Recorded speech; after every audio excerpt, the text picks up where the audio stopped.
Arsenal 2, Chelsea 1, ou, como as pessoas estão a dizer, bolas paradas FC 2, cartões vermelhos FC 1. E esta equipa gosta de me deixar 100% nervoso todos os jogos. Não há uma forma de sentir-me descansado, de sentir que vai ser fácil. Não há um. Uh, não vou também estar aqui a inventar. Obviamente são 3 pontos muito importantes num jogo que é sempre difícil. Tal como eu já tinha dito para o jogo do Tottenham. Quando é um derby em Londres contra um dos rivais, é sempre difícil. Uh, e o Chelsea, apesar de não nos ganhar desde 2021, é sempre uma equipa que, sem ser no 5-0 que demos acho que há 2 épocas atrás, é sempre uma equipa muito difícil de lidar, é sempre uma equipa que tem grandes individualidades. Obviamente eu até acho que o melhor jogador do jogo, sem ser o Raya, que teve noutro nível, foi o Reece James do Chelsea, mais uma vez a mostrar o porquê de ser um dos melhores jogadores onde quer que ele esteja no campo, na verdade. Acho que o Caicedo também teve muito bem na equipa do Chelsea, mas a forma como nós dificultamos os jogos a nós próprios e aquilo que eu falei de mentalidade, de nervosismo dentro da equipa nos momentos mais difíceis, continua a mostrar-se, apesar dos 3 pontos. Um, e isso mostra-se quando, num lance estúpido do Pedro Neto, que já tinha um amarelo, tinha tido um amarelo há cerca de 2, 3 minutos. O Pedro Neto leva o segundo amarelo numa entrada disparatada sobre o Martinelli numa transição. Obviamente toda a gente sabia que aquilo ia ser vermelho. Um, mas a partir daí, mais uma vez, tal como na primeira volta quando o Caicedo foi expulso, o Arsenal não se mostrou superior daí para a frente. Continua sem encostar atrás e é isto que eu não gosto, porque arriscamos muito e arriscamos novamente por sorte. Não é por sorte porque estava bastante, mas o João Pedro estava em fora de jogo naquele lance em que o Delap marca. Mas muitas dificuldades e há uma estatística que para mim é ridícula, que é o Chelsea teve o triplo dos passes desde o vermelho do Arsenal. Teve 3 vezes mais passes feitos do que o Arsenal com menos um jogador, num jogo em que o Arsenal está a ganhar 2-1, mas com o vermelho devia de controlar o resto do jogo, devia de evitar chances, ainda cima quando somos uma equipa tão boa defensivamente e quando gostamos de dar o crédito ao nosso meio campo, seja o Rice, seja o Zubimendi, que teve um jogo muito difícil também, seja o Eze, que veio num jogo ridículo contra o Tottenham. Mas acho que estes 3 estiveram abaixo do seu nível hoje. O Eze, se calhar, não tanto, porque o Eze, sem ser os jogos contra o Tottenham, realmente não tem sido o melhor jogador do clube. Mas o Rice e o Zubimendi são jogadores que, ainda se com o tempo que têm em campo esta época, ok, podemos dizer que estão cansados, mas ao mesmo tempo têm a experiência, já têm o tempo para se dar com a equipa e as performances deviam ser muito mais sólidas dos dois numa fase destas, que é a fase mais importante do campeonato. Não acho que o Rice tenha tido um jogo horrível, acho que obviamente no fim do jogo ele está cansadíssimo. Acho que o Zubimendi teve um jogo fraquinho para aquilo que é as expectativas que eu tenho para ele, que é um dos melhores trincos do mundo no seu dia. Um jogador que organiza o jogo e aquele lance em que ele passa para o Raya com o João Pedro mesmo em cima dele é um risco ridículo e já ouvimos ele a fazer erros destes, seja contra o United, seja antes noutros jogos. Os erros do Zubimendi são nessa base e nesta fase do campeonato é muito complicado. De qualquer forma, aos 20 minutos, cerca dos 20 minutos, obviamente o Arsenal chega à frente do marcador com um gol do Saliba, num canto para variar, Gabriel no segundo posto, saca, lá mete a bola e o Saliba está no meio da confusão para encostar. Segundo gol do jogo, autogol do Hincapié, que teve um jogo muito sólido apesar do autogol.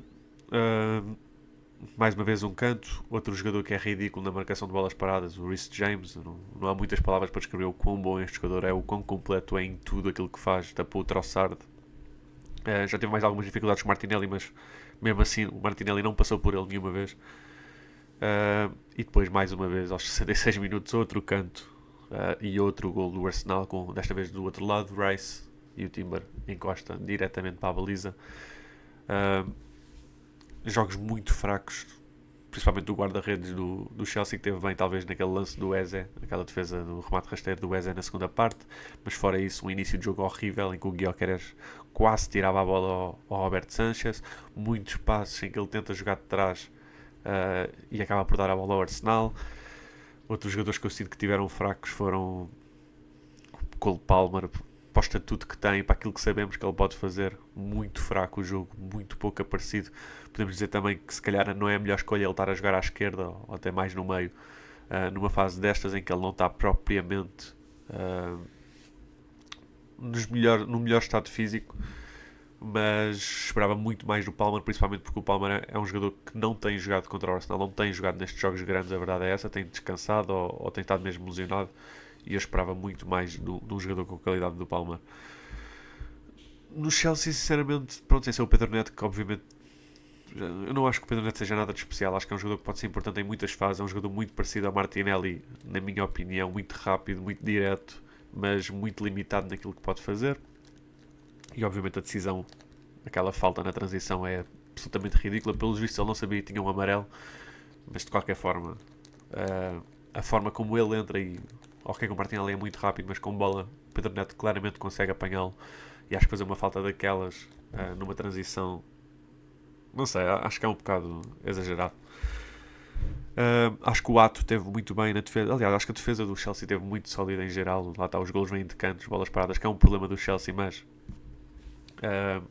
acho que a defesa em geral teve bem, seja o Sarr, seja o Chalobah, seja o Ato à direita com o Saka, seja o Reece James do outro lado, a lidar muito bem seja com o Trossard, seja com o Martinelli. Acho que a defesa do Chelsea não podemos criticar muito. Acho que mesmo no meio campo, se calhar o Enzo e o Cole não tiveram muito assim os jogos mais sólidos de sempre, mas o Caicedo é ridículo. Acho que o André Santos não se mostrou muito ao jogo, mas também não cometeu nenhuma atrocidade. A mesma coisa com o Lavia quando entra, é um jogador que eu gostava de ver mais neste Chelsea, sinceramente. Do lado do Arsenal, os problemas são os mesmos, não só a mentalidade, como eu já falei, mas é o facto de não termos criatividade nenhuma na frente de ataque. E acho que o Saka foi de longe o melhor jogador do ataque. Não acho que tenha tido o melhor jogo do mundo também, não vou estar aqui a exagerar, mas acho que de vez em quando conseguiu vir para dentro, conseguiu passar pelos defesas. Mas de qualquer forma, sem produto final, acho que a melhor jogada que temos no jogo, sem ser dos cantos, é aquela jogada entre o Saka e o Eze, que o Eze acaba então por fazer o remate defendido pelo Sanchez. Mas acho que foi um jogo muito aborrecido dos dois lados. É um jogo que são duas equipas que se escondem muito bem, são duas equipas com um meio campo defensivamente muito sólido, gostam de jogar com dois jogadores mais recuados, mais físicos, e vai tornar-se sempre um jogo, se as duas estrelas das equipas não se conseguem impor muito, que foi o caso do Palmer e do Saka, vai ser sempre um jogo assim mais aborrecido e sem grandes chances, e foi o que aconteceu. O Gyökeres esteve bem na primeira parte, mas acabou por cair muito e muito e muito na segunda parte. Voltou a ser aquele Gyökeres que não consegue controlar uma bola, não se consegue ligar ao jogo, não consegue ter impacto nenhum naquilo que está a fazer. E é nestas alturas que eu gostava, ok que entrou o Havertz, mas eu gostava mais de ver o Gabriel Jesus se calhar entrar mais cedo, porque é um jogador totalmente diferente. Não estou a dizer que é melhor ou pior, estou a dizer que é um jogador totalmente diferente, oferece coisas totalmente diferentes, melhor na ligação de jogo, melhor se calhar no 1 para 1, enquanto que o Gyökeres é um matador, a verdade é essa. E num jogo destes em que está obviamente muito tapado pelos dois centrais, principalmente o Chalobah, que esteve sempre em cima dele o jogo todo, acho que o Gabriel Jesus poderia ter tido mais impacto. De qualquer forma, lá está, é um jogo tão aborrecido no sentido da falta daquilo que aconteceu. Não foi aborrecido para mim porque eu estava nervoso o jogo todo, no sentido de nós precisamos dos 3 pontos, não há forma. O City continua a ter resultados, mesmo que tenha terminado contra um Leeds que está forte. Eu já tinha falado que o Leeds está forte, apesar de ter levado 4-0 do Arsenal. É uma equipa que é muito forte, é uma equipa que em casa é muito difícil de lidar. Mas o City conseguiu um resultado mais uma vez.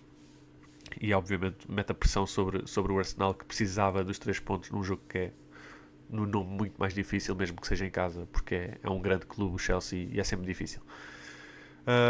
Feliz pelos 3 pontos, um bocado desiludido pela performance, de certa forma, principalmente depois do cartão vermelho, mas a gente segue. Agora vem o Brighton quarta-feira e não espero menos do que 3 pontos também, apesar de também ser uma equipa muito difícil sempre.